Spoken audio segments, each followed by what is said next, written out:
ওয়াংখেড়েতে জোড়া চ্যালেঞ্জ হার্দিকের, কীভাবে স্বাগত জানাবেন ফ্যানেরা, নজরে থাকবে সেই দিকেও। আইপিএলে 2024-এ আজ প্রথমবার ওয়াংখেড়েতে খেলতে নামছে মুম্বাই ইন্ডিয়ান্স, প্রতিপক্ষ রাজস্থান রয়্যালস। টানা 2 ম্যাচ হেরে এমনিতেই লিগ টেবিলের শেষে হার্দিক পান্ডিয়ার দল। অপরদিকে জয়ের হ্যাটট্রিকের লক্ষ্যে নামবে সঞ্জু স্যামসনরা। এই সব কিছুর বাইরে যে বিষয়টার জন্য সকলে অপেক্ষা করছে তা হলো প্রথমবার অধিনায়ক হিসেবে কিভাবে হার্দিককে স্বাগত জানাবে মুম্বাই ইন্ডিয়ান্সের ফ্যানেরা। রোহিত শর্মার পরিবর্তে হার্দিক পান্ডিয়াকে মুম্বাই ইন্ডিয়ান্স অধিনায়ক ঘোষণা করার পর থেকেই তা মেনে নিতে পারেননি ফ্যানেদের একাংশ।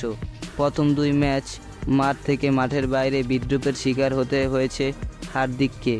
এমনকি সোশ্যাল মিডিয়াতেও হার্দিককে নিয়ে চলছে তুমুল বিদ্রূপ, যার শিকার হতে হয়েছে হার্দিকের স্ত্রীকেও। ফলে ওয়াংখেড়ের পরিবেশ কী হবে তা নিয়ে জল্পনা রয়ে গিয়েছে। মাঝের কয়েকদিন জল্পনা শোনা গিয়েছিল ওয়াংখেড়ে স্টেডিয়াম যেন কোনো অপ্রীতিকর পরিস্থিতি তৈরি না হয়, সেই কারণে নিরাপত্তা আরও বাড়ানো হয় স্টেডিয়ামে। যদিও পরে আয়োজকদের তরফ থেকে জানিয়ে দেওয়া পুরোটাই জল্পনা। হার্দিকের সামনে আজ সুবর্ণ সুযোগ বললে ভুল হবে না। প্রথম 2 ম্যাচ হারের পর ঘরের মাঠে দলকে জয়ের সরণিতে ফিরিয়ে ফ্যানদের মন জিতে নিতে পারেন মুম্বাইয়ের নতুন অধিনায়ক হার্দিক পান্ডিয়া।